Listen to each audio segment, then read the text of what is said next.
he spoke to us at a time when the world is in a spin, and where the wind bloweth.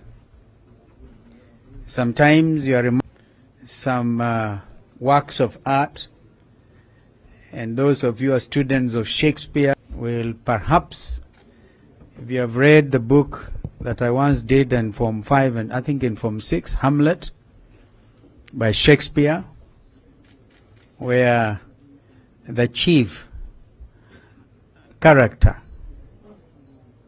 was contemplating all manner of things. And one of it was a soliloquy. He wanted to commit suicide.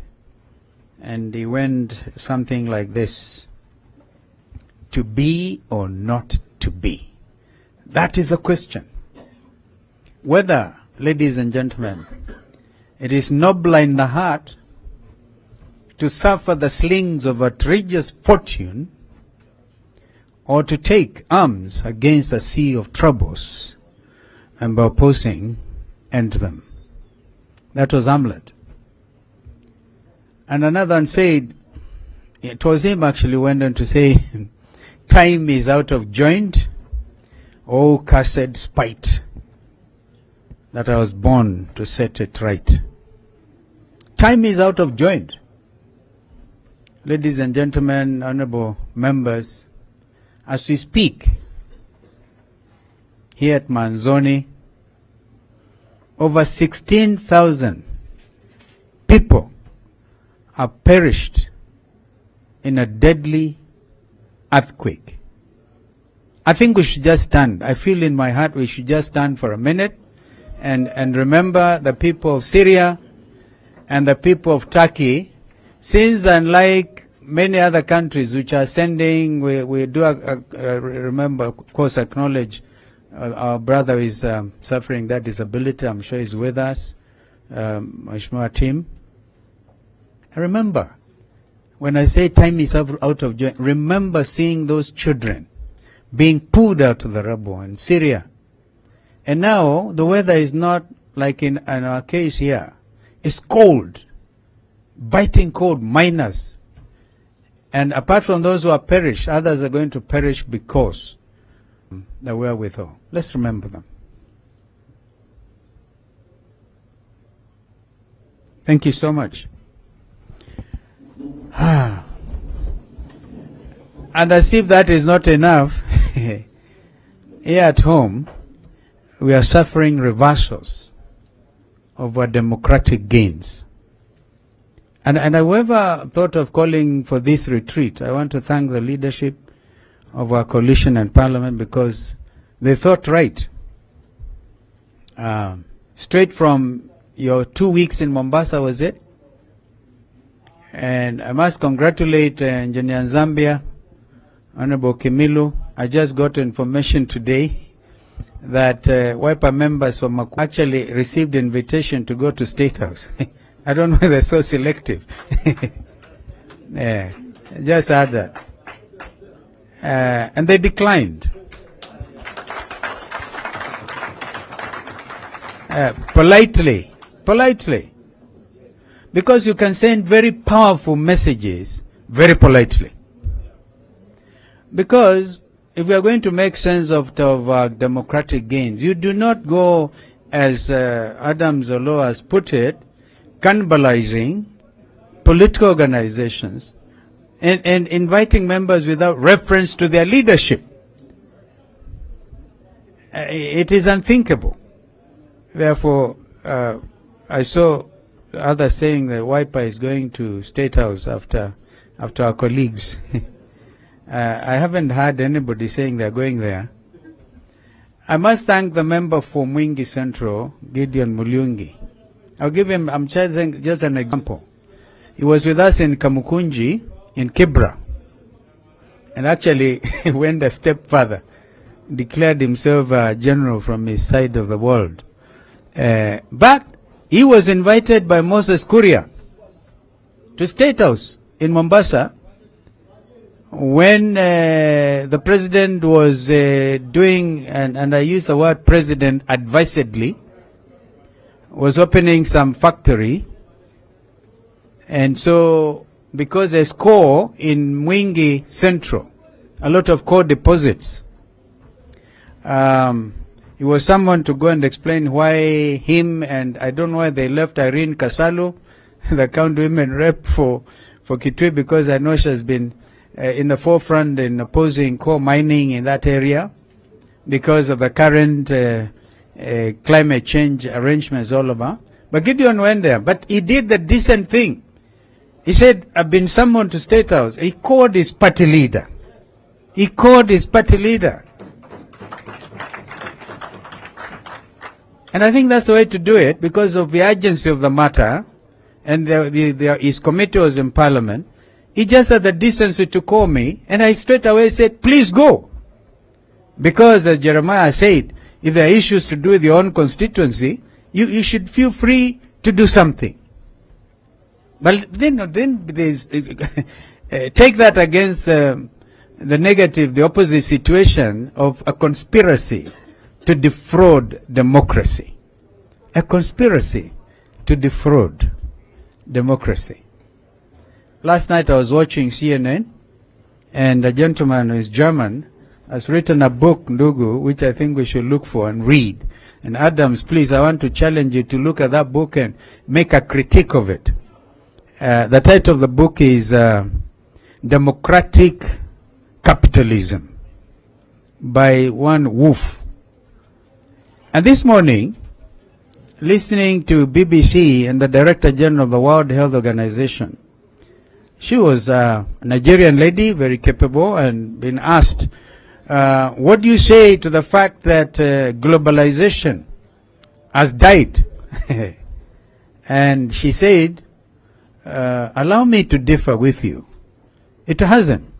Of course, we are seeing it, like in the case of Europe, nationalism, European nationalism, and in the case of Donald Trump's America that time, America first, and but NAFTA arrangements, which is Mexico, America, and I think Brazil, or is it Brazil, the NAFTA arrangements out there, Mexico, America, Canada, thank you, is still in place.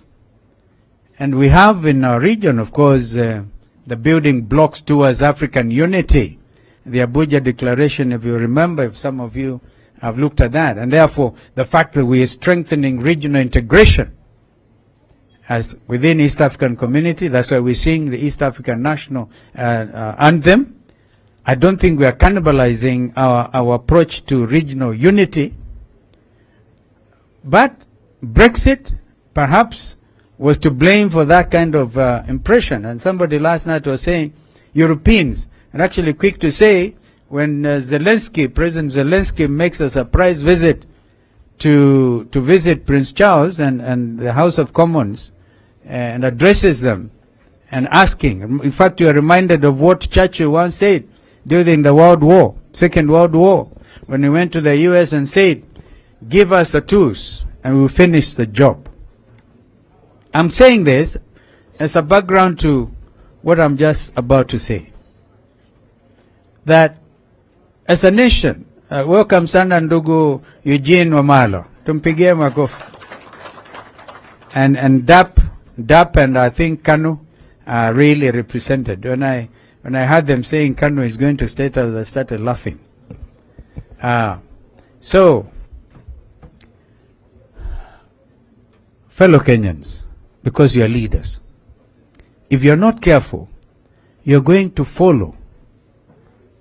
You're going to find your own constituents ahead of you. And that's where they are.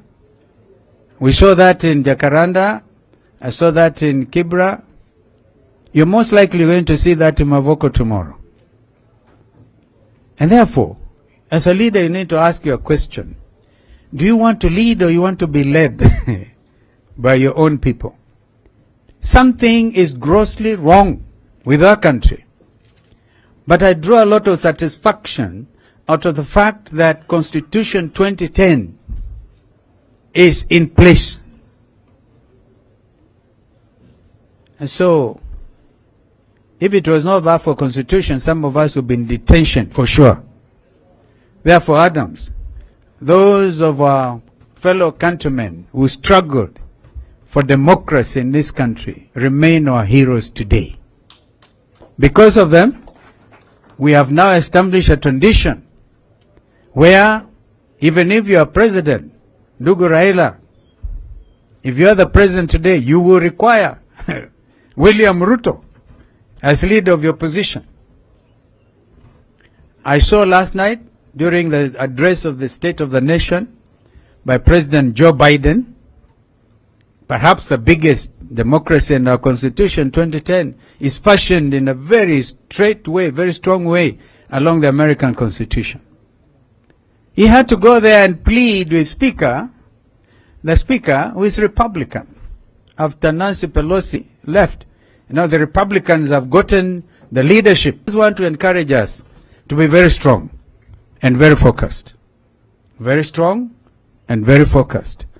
I heard one day say that even if you are left 50 of you or 2 or 1, I think it's Jeanette who said even if it's 1, you are still the majority. This is the minority. But this is a team. Ladies and gentlemen, I want to encourage all of us tomorrow to toke namna hii, tuende Mavoko. This will be a rally enough. Because as I told you, if you don't do that, if you don't decide in your own mind and your own spirit that you want to be part of the action, please do not blame your constituents when after 4 years or thereabouts, they throw you out. Do you think these people who went to State House today, the ones who went the other day, if there's an election to be called, would they really? Poor Jalango. In fact, I was looking for him. I'm still going to look for Jalango. Because he was here. We must also exercise tolerance. When somebody wants to say sorry, don't throw them out. I see that is a point of departure. I will not withdraw my remarks. I will not withdraw my remarks. But imagine the state of mind poor Jalango is in. Because Kibra now is his hostile ground. You know, you are supposed to enjoy your tour of duty as an MP for your constituency.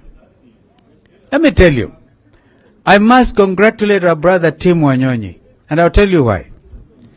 His brother is Speaker of the National Assembly, but he is elected on an ODM ticket in Nairobi, and he's here, and he's not afraid. If anybody was to go to State House, surely Tim Wanyonyi should have been leading them, because the Speaker is there. my brother who forgot his struggling brother when we were eating tear gas with him and Tinga. My friends, time is extremely of the essence. What you decide to do out of Manzoni today and tomorrow may shape your future positive progression in elective politics. And don't say you are nominated, because even then you may want to run at some stage. So I want to thank all of you for standing firm. This is a time to stand very firm and stand up and be counted. An opportunity like this is very rare, where leadership is expected of you. Please do not allow so that it will be said the 13th Parliament was the Parliament that brought down the democratic gains that this country had made. So, mimi sitaki kuongea sana, because I just wanted to share those thoughts before I invite my brother Eugene to come and greet you.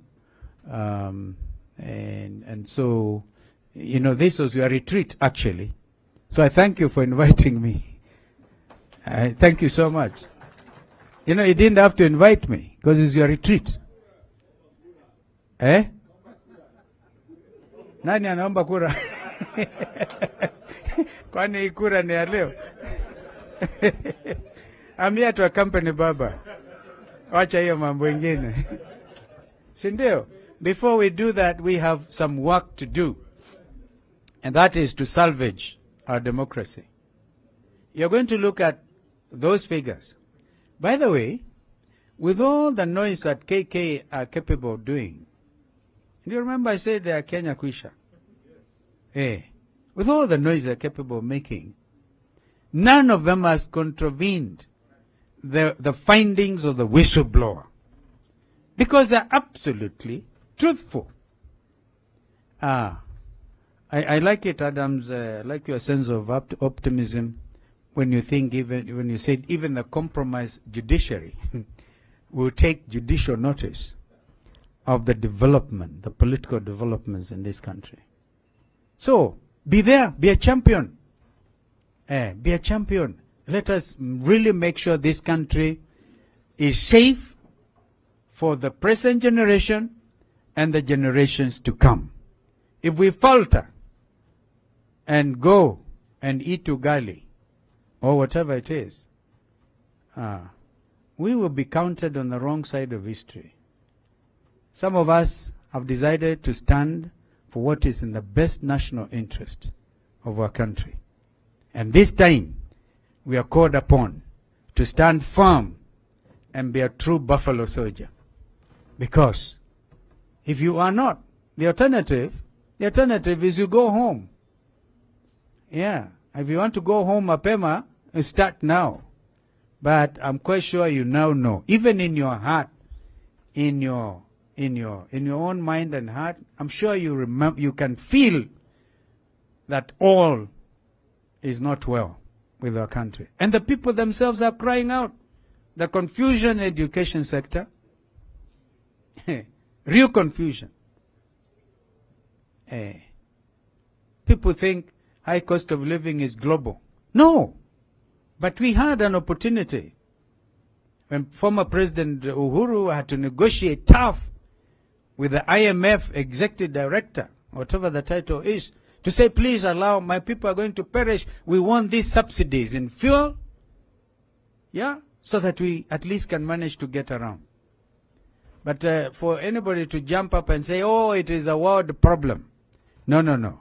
Therefore, stand and dig in for sovereignty of this nation, because it's a very important nation in the world. Even if you are to look at the biblical teachings and see what happened when and wherever, and then the spiritual dimensions of where we are, even the remnant of the church is beginning to stand up. What was the remnant of the church? Because the church stood compromised, are beginning to say, wait a minute, all seems to have gone wrong. Ladies and gentlemen, welcome Ndugu Eugene Wamalwa.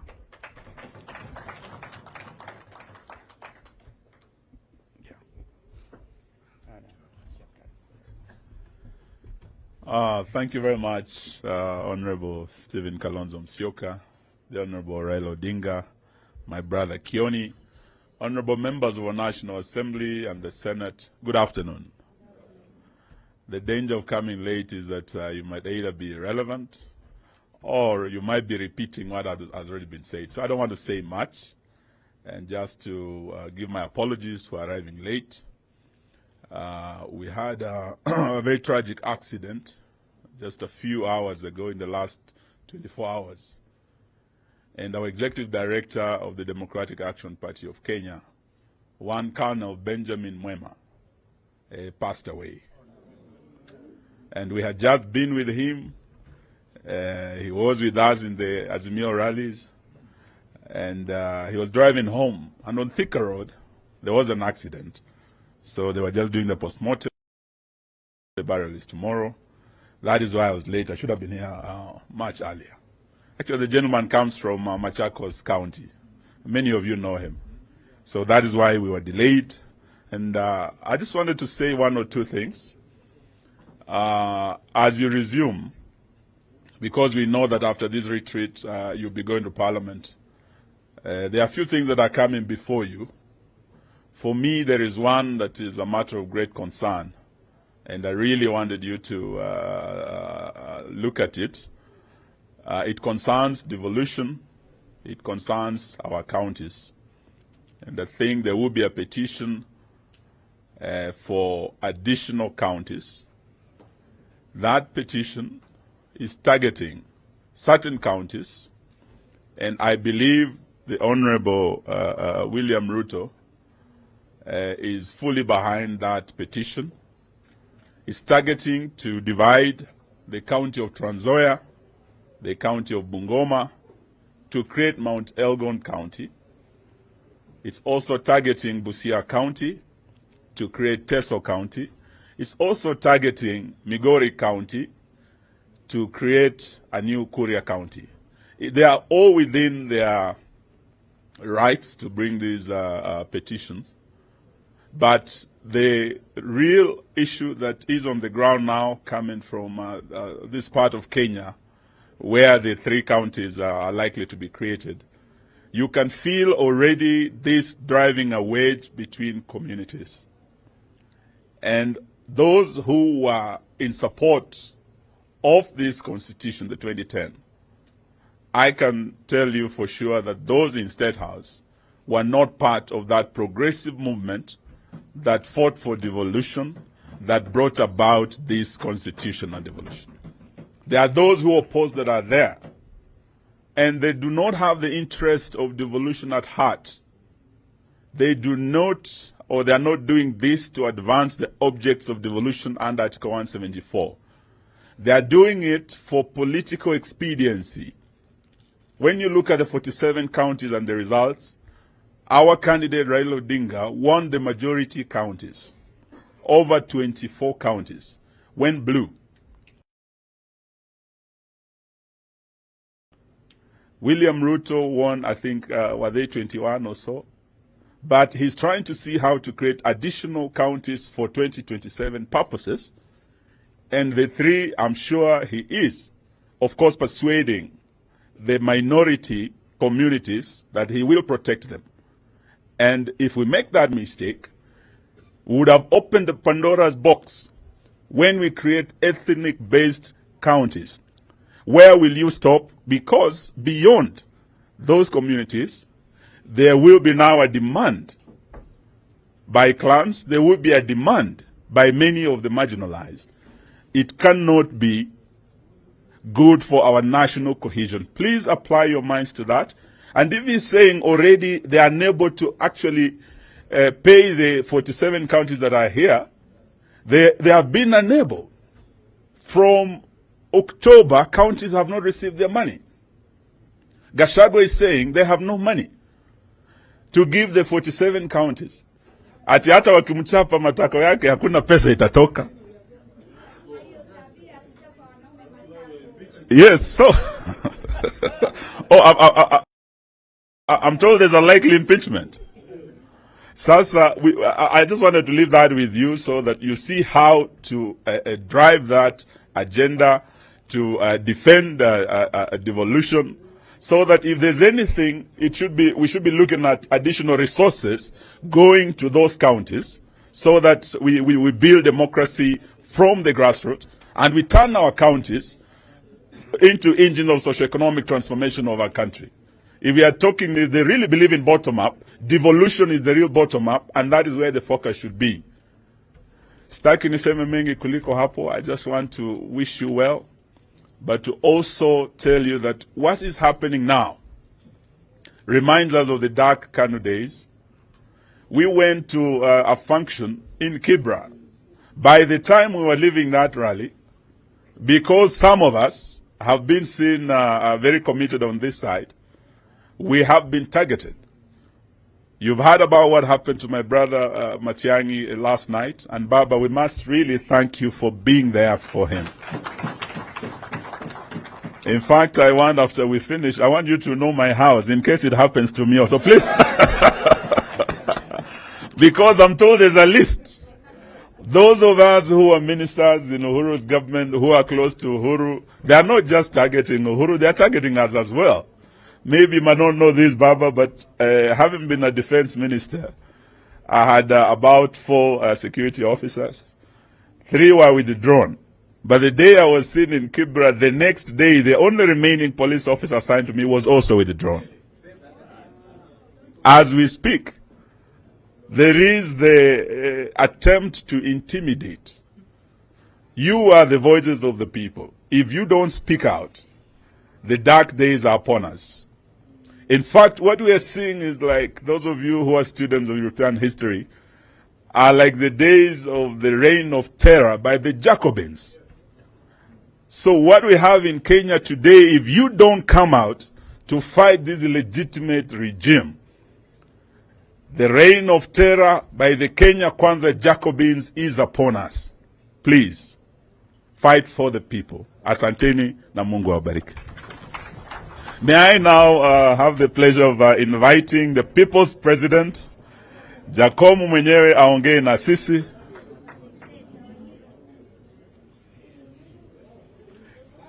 Karibu, karibu, Your Excellency.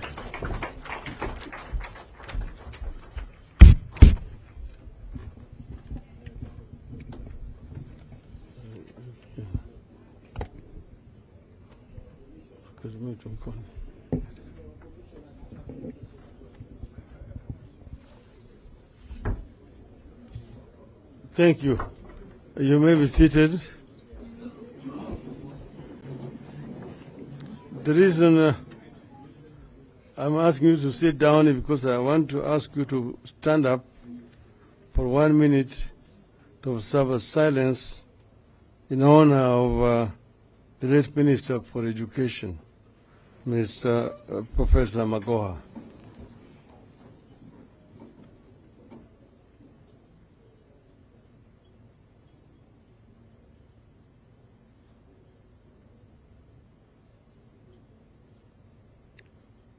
Thank you. Thank you.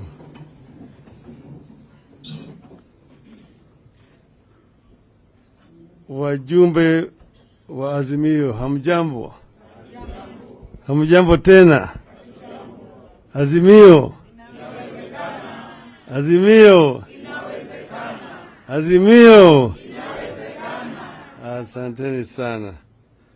I am very delighted to have opportunity to talk to our members of Parliament at this moment in time.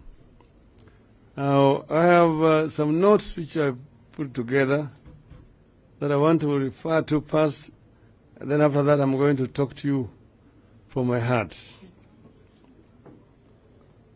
But I was saying here that we meet at a strange time in the country. It's also a trying time. At the start of this regime, we did not only warn about its illegitimacy, we also warned that there's real risk of the country going back to the old order. The old gains we have made over the years completely rolled back. It has come too soon. Kenya is clearly on the path to the past. So when people talk of crisis, the crisis is not in Azimio or in this meeting.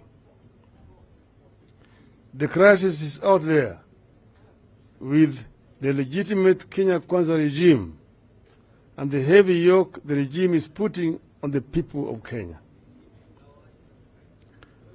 We are therefore to consolidate our resolve to fight for the people of Kenya. We have a choice that we have to make going into the coming weeks and months. On the one hand, we are told elections are over and we should accept the outcome and move on. On the other hand, some of us believe the elections may be over, but there remain serious wrongs to be made right if future elections have to have any meaning and purpose. We choose to fight, and I want to believe that in you here, I see warriors ready for the battle ahead.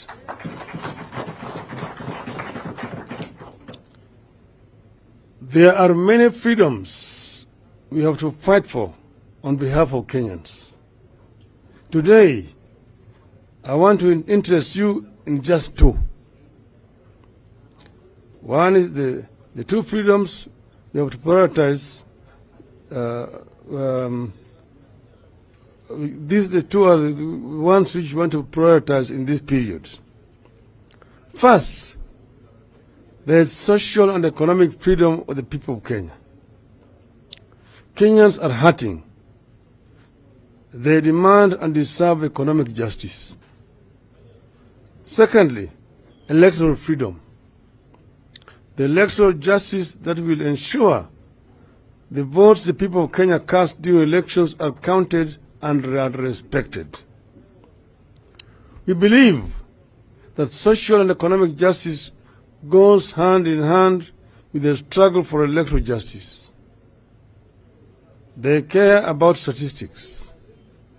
How much money has been collected in taxes? How much loan the people have taken? The percentage at which the economy is growing. Illegitimate regimes don't realize that behind those statistics, there are real human beings bearing a yoke they do not deserve and cannot survive. That is where we are today with Kenya Kwanza.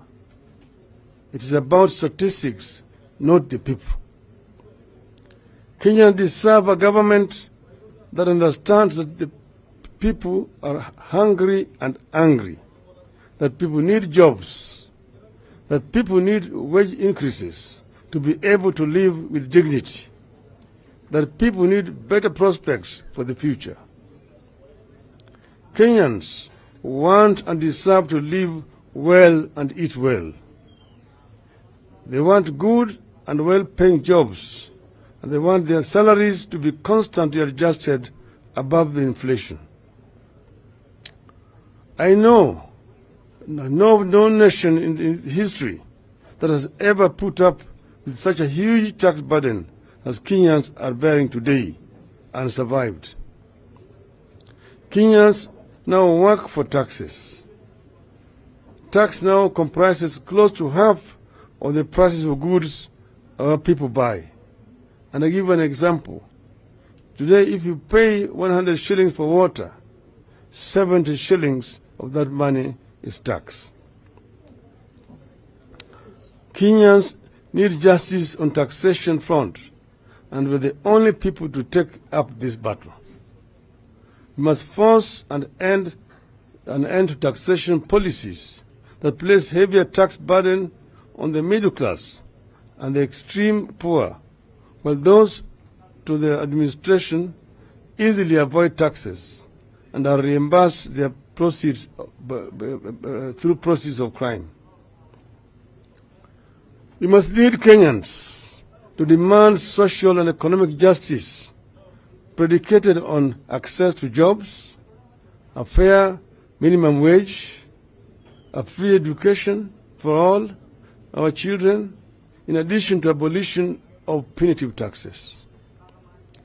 The country is crying for social programs that can lift the people from poverty. We cannot accept as normal that millions of our people have nothing to eat and that their poverty is being weaponized and politicized to give legitimacy to a rudderless and illegitimate regime. The time has come for the full implementation of social and economic aspect of the Bill of Rights in our Constitution, and we must lead that push. Kenyans deserve some guaranteed minimum income during these tough times. The social protection programs, which guarantee a basic monthly income, must be reinstated and expanded. In our push for social and economic justice for the people of Kenya, we must also strongly oppose plans to sell off state-run parastatals and ensure these entities serve the public good rather than lining the pockets of individuals in government. With regard to electoral justice, we must return this country to the ideal that the government is beholden to the people, that it has no other source of power except the people. The people express their preferences through the ballot, and that the preferences made at the ballot must be respected. As I have said before, Kenya has become a laboratory for bad election practices that others borrow around the continent. An organized elite keen to protect narrow selfish interests has forged strategic alliances and captured strategic systems and institutions with the sole purpose of subverting the substance of elections. As a result, the majority is at the mercy of the minority with regard to free, fair, transparent, and credible elections. People wake up at dawn, stand in long queues to cast their ballots, but they end up with the results that indicate their votes were not counted and did not count. Economic and electoral justice must be seen to be intertwined. You must pursue them with the resolve, the courage, the sense of urgency, and the faith that they deserve, and we must do it now. Soon it will be too late. I'll finish those notes.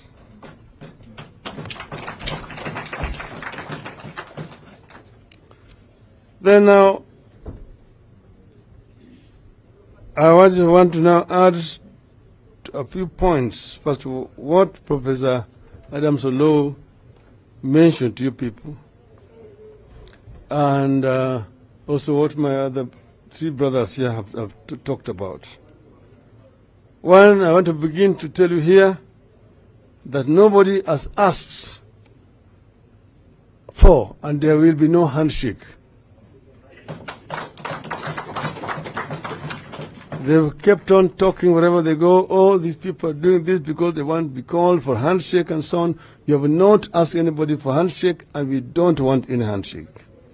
What we are talking about is we are doing this in the interest of this country. In the last elections, we negotiated with Honorable Uhuru Kenyatta, and what we agreed on was put in a memorandum of understanding, which we made public on the day of the handshake. And that is what informed the decision to set up a task force which came up with the BBI. That was the basis of the handshake. We then, as the opposition, never had any position in government. We did not even appoint a CAS, not even a minister. So there's been a propaganda which has been spread by this team of Kenya Kwisha that we were responsible for the problems within Jubilee government. We never had a say in the Jubilee government. We never had anybody appointed even as a head of parastatal in the Jubilee government. Not even a permanent secretary in the Jubilee government. We have never had. They are the ones who are in government, the ones who are living there, earning a salary, having protection of security and so on, and yet they come out to the government and saying that the government had failed. If it failed, they were part and parcel of that failure, not us. Now, those who have spoken before have given you historical background to political development in our country from independence to where we are. We had a multi-party system at independence. We had KANU and KADU and APP. Eventually, KADU and APP dissolved and joined KANU. They all joined KANU without having to go for any by-elections. They just walked across the aisle from one side to the other side. But later on, when there was now internal contradictions within KANU, then they came up with a constitutional amendment that required that if you left the party that sponsored you into parliament and you resign from that party, then you have to go back for a by-election, a re-election, to seek the mandate. That existed at the period when they had the KPU. Then after KP was banned, we are now a de facto one-party state. De facto. From 1969 to 1982, when they came up with another amendment that made the country now a de jure single party. Now you either are a member of just KANU, that's the only when you can be elected. And if you were suspended or expelled from the party, you automatically lost your parliamentary seat. And by-election was held in your constituency. That went on until we put pressure for repeal of Section 2A and allowing for formation of other political parties, which we achieved in 1991. After that, we had the first multi-party elections in 1992. And then we went into parliament. We had KANU, Ford Kenya, Ford Asili, and the DP. We had also Kenya Social Congress of the late George Anyona. After the swearing in, the swearing in and the election of the Speaker, before Parliament was officially inaugurated by the President, some members defected. One from Port Kenya, one from the DP. And this now occasioned a by-election. They were defecting to the ruling party, to KANU. But the requirement is that if you defect from the party that sponsored you in the parliament, you have to go for a by-election. And we have by-elections in Migori and in Bonchari. Later on we had by-elections in Lugari, when Apili Wawire, the MP, then defected. There was also a by-election in Hamisi, when the Member of Parliament, the late Mr. Haniri, defected. Later on we had by-elections in Ikolomani, in Lurambi, in Shinyalu, when members there defected. We had also by-elections in Diwa and Nyatiki constituency. Each time a member of parliament left the party that sponsored them to parliament, they had to resign and go and seek fresh mandate. That was the rule.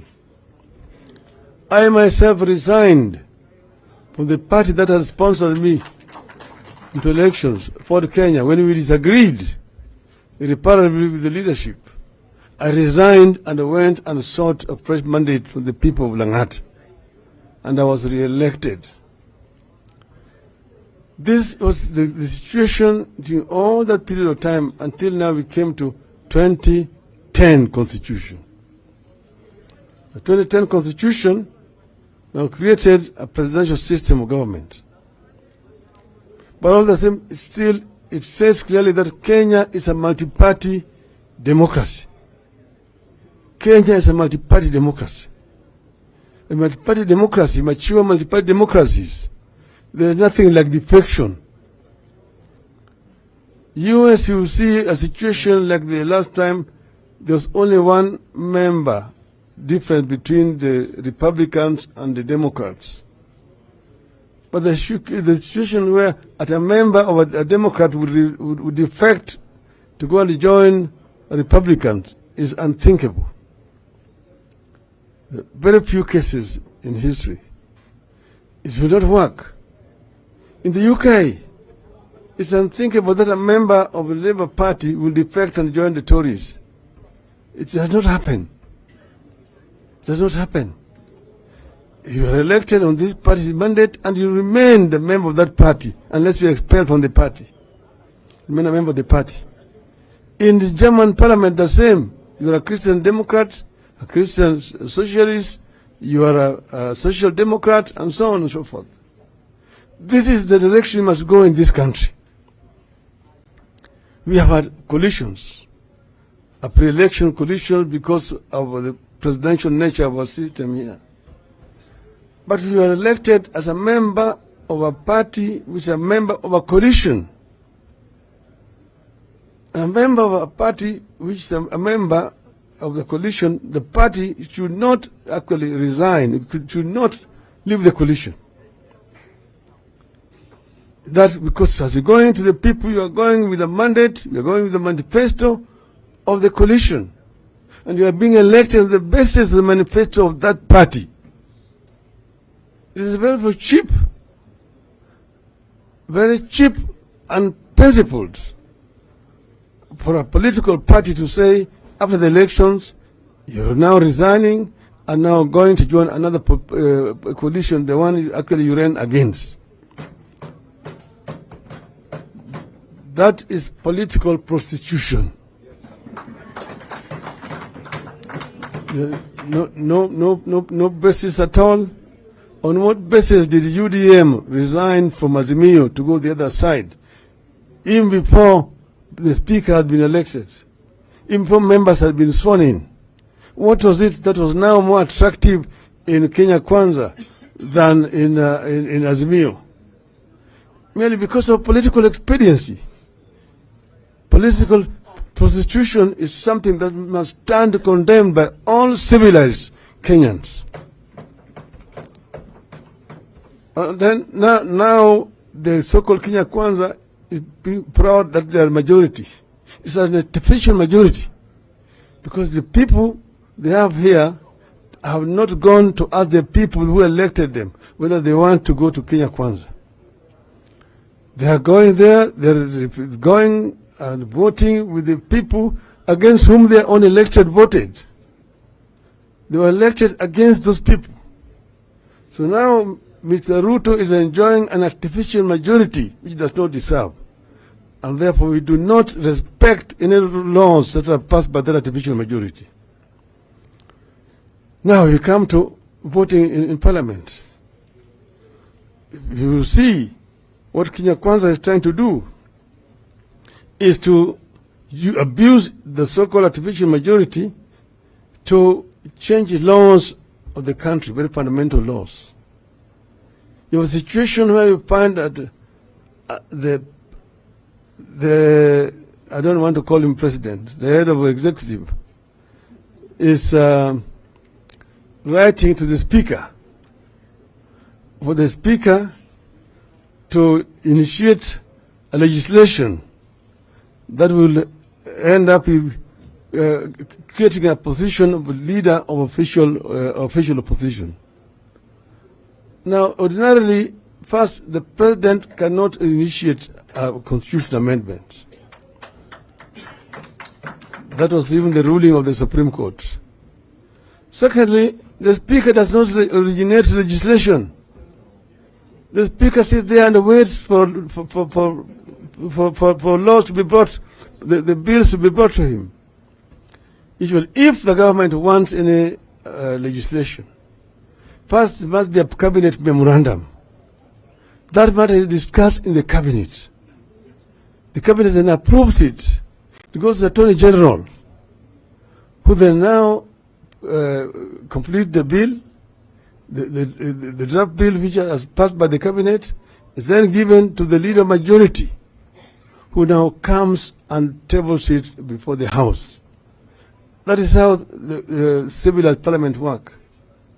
So this law, which is supposed to be initiated by the president through the speaker, is null ab initio, null and void, and should not be accepted by parliament.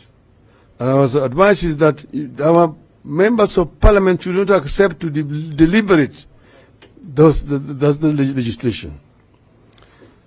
The other one is saying that these members who have defected from Azimio coalition need to resign their positions and go. Then secondly, you see a new dangerous phenomenon developing, that members of parliament are approaching the executive supposedly for development in their constituencies.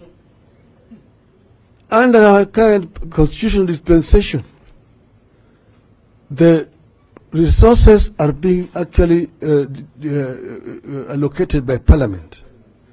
Parliament is the one that the executive comes with a budget proposal to Parliament. Parliament looks at those budget proposals and then agrees on how to allocate resources. So the days when members of Parliament used to go and see mtukufu Rais Nyayo, ati ulituahidia sisi utaleta mradi ya maji hapa, utajenga low-cost housing hii hapa, barabara hii itatengenezwa, kwenda piga magoti chini kwa rais alete maendeleo, imekwisha. That era is gone. You don't need. If you want to go and see Mr. President as a person of merit in State House, go. But if you want to go and talk about issues that affect the party, then you must give him permission by the party before you go to see the president. What you see, these people must be seen for what they are, traitors in the cause of a revolution. We are in the course of a very serious issue. What we have through here is the course to bring the people of Kenya at the center of development of our country and also to get electoral justice. They have said these people are not fair losers. But I want to tell you, and they're saying, oh, Baba had allowed people to go and meet with the president here and there. Now he's saying he does not recognize the government. No, what I've said, I never said that I was recognizing the government even at that time. But that was a time also before the whistleblower came out with a glaring evidence, which we also had ourselves. That evidence was available to us. But the whistleblower came out as an insider and came out with irrefutable evidence of the rigging of the elections. That information which is there, I want to invite you to know, is information that is verifiable. We had ourselves also hired an expert from outside the country. You will remember we were in the Supreme Court.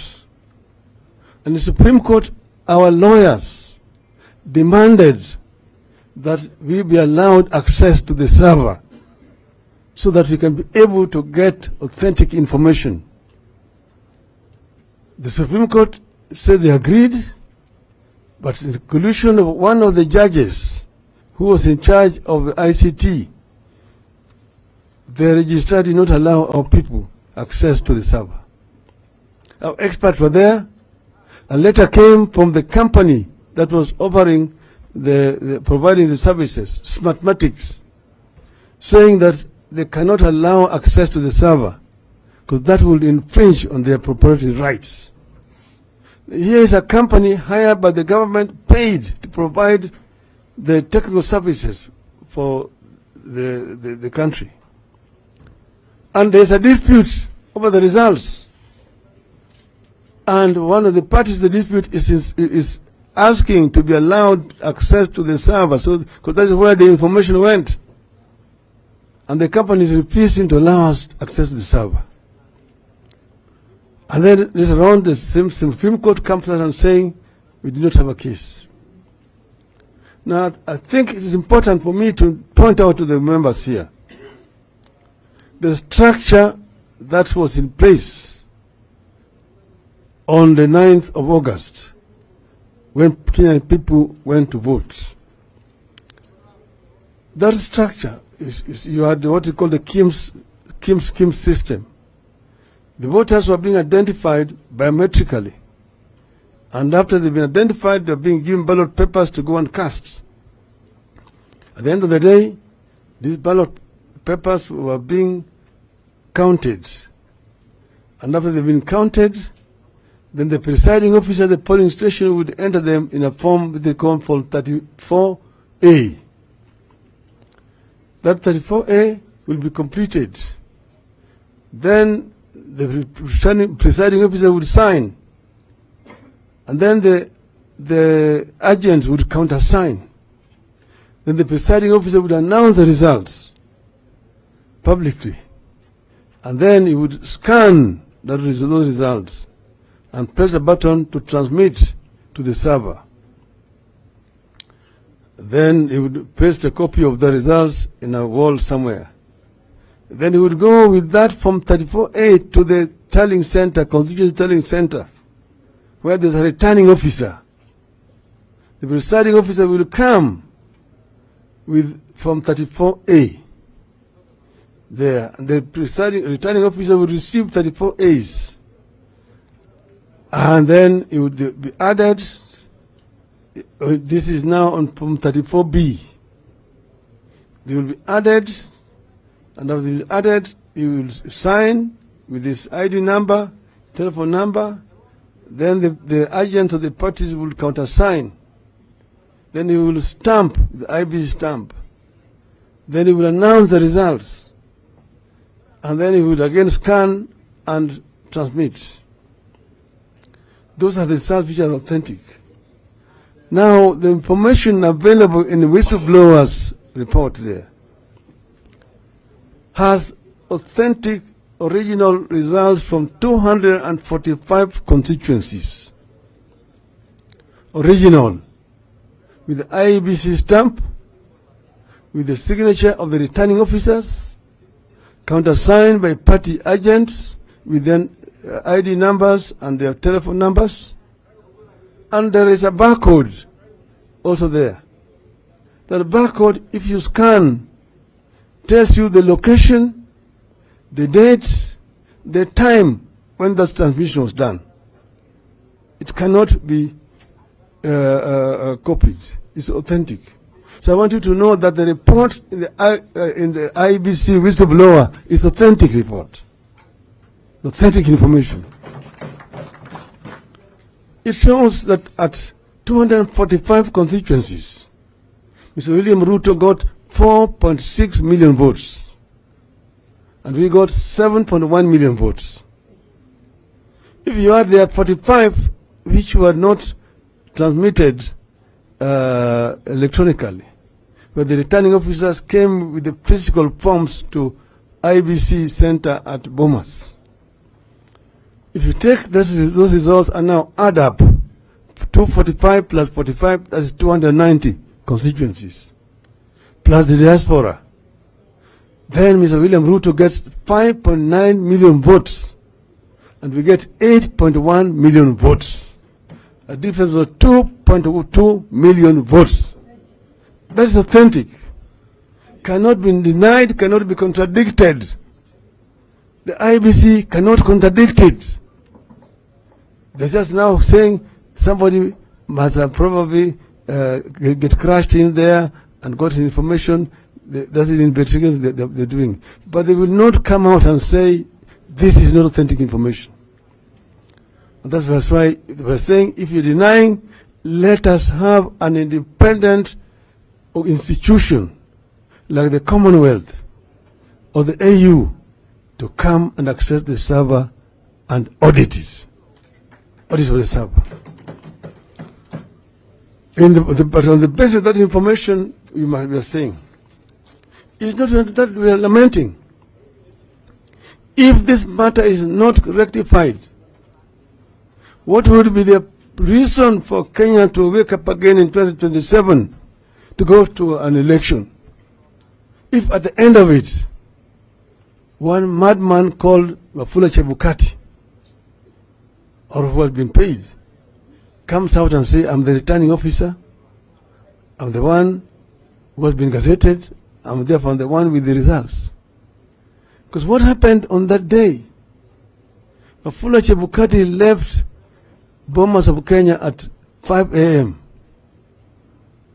claiming that he was tired, he was going to rest. By that time, there were still 29 constituencies left which had not been tallied. He did not come back. By the time he came back at 2 o'clock, he called these commissioners and says that he has got the final results. They asked him, where did you get the results? We have been waiting for you here. Oh, my staff have already tabulated. They say, but how can we cannot be part of it because we are still waiting to tally the other constituencies. He says, no, I'm the returning officer. Now the returning officer is going with the two other commissioners to make an announcement Now you have a commission of 7 members. That commission could not be 6 members. It cannot be 2 members. It cannot be 4. It cannot be 8. It cannot be 10. It has been an odd number. That's why there were 7. There could be 9. Now, 4 out of 7, majority say no. 3 say yes. And this is upheld by the Supreme Court. Something must be seriously wrong with our nation here today. Because you need to go with the majority opinion. There was a dispute over the results which were announced by Mr. Ofula Chebukati. So we are saying that these matters must be corrected. These matters must be corrected before Kenyans can even think of going for an election. And we are saying that this regime is an illegitimate regime. And that's why I've said, this is the time for politics. You will be told the time for politics is over. Now it's time for development. I believe I'm addressing a team of politicians. If there's a time for politics is over, there's no job for members of parliament.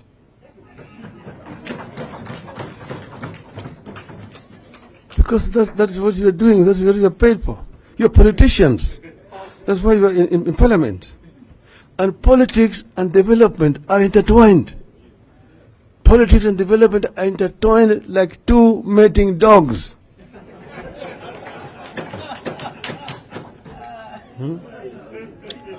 Someshikana.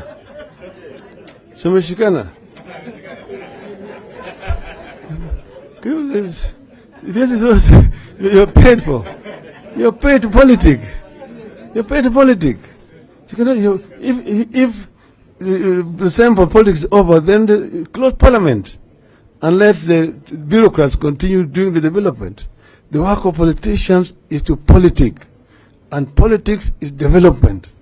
And that's why there's no need for politicians to go and beg the executive for development. That is the right of the people of Kenya. People of Kenya pay taxes. They pay taxes, and that's why it should not be like as if it is a generosity of the president that you're going to get roads. That's because of the president is considerate, you're going to get water. You're going to get health centers. You're going to get affordable housing scheme. That is why you go to national government with a clear mandate, and you also have county government with a clear mandate. And our party, our movement must be seen to be defending devolution. Devolution is an outcome of a very lengthy process. And there are very many people who opposed devolution. They didn't want it. So we must insist. These people had said that we are going to go to 35%. Now they're not even able to give 15%. So Parliament, both Senate and the National Assembly, must stand up and defend the county government. They say they're wanting 480 billion. That is what, minimum 425 billion. That must be given, because that is what has also been approved by the commission. So therefore, want to finish by saying, we are having barazas with the people, consultative barazas, people's barazas, which will help us to actually articulate the views of the people. We must have this, we must continue to have these barazas. These barazas will help us to sensitize our people of their democratic rights, which has been stolen.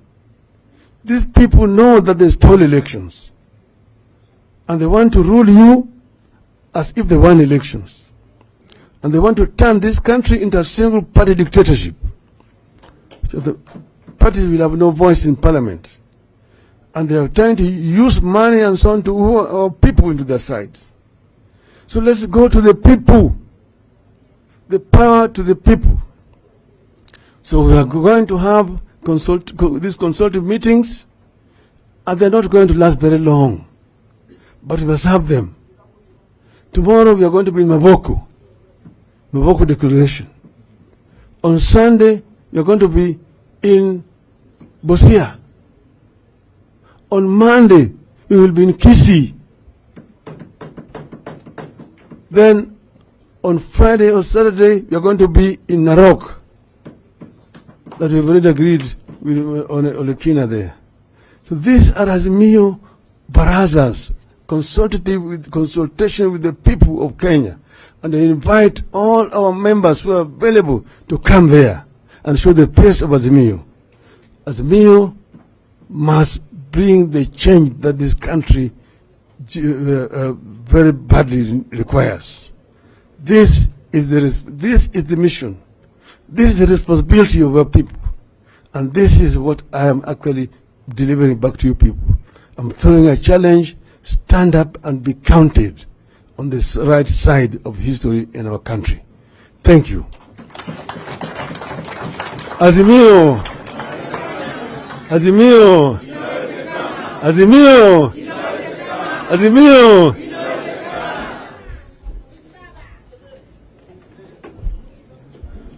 Can we give Baba a round of applause that he surely deserves? Let's just be seated for a few minutes. Just 1 minute. Kidogo tu, Honorable Wanjala. Just 1 second. Some housekeeping issues. We are doing well so far. And as you know, we are here until tomorrow. Okay? But we don't intend to have this program running into the night. We shall finish it before the nightfall. Definitely. Then we proceed for a cocktail dinner. Now, let me introduce our next presenters who will be coming in after lunch, because we are breaking for lunch shortly. That is, but of course, they'll be introduced in more detail by the session chairs. Professor Gitile Naituli of Multimedia University, he has just arrived. Of course, we had Dr. Haman Manyora in the house. I haven't seen him here. Okay. He'll also be coming in after lunch. So I'll be suggesting, therefore, that the Q&A sessions for the three thematic areas be consolidated. Okay? After the two remaining presentations. And then we merge it with the plenary session. A short plenary session before we wrap up. But we'll be given enough time to air your views. We want this to be as interactive as possible. That when we leave here tomorrow, having come up with our solutions, we can only have them implemented without any obstacle. So without further ado, therefore, if you may allow me, would I be in order if I suggest that we proceed for lunch? But we shall pray first for the lunch. But before we pray for lunch, could we hear what is burning from Honorable Wanjala? What is it?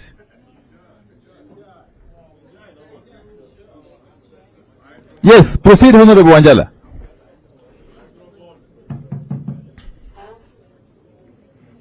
Thank you, Mheshimiwa. Your Excellency, the former Prime Minister.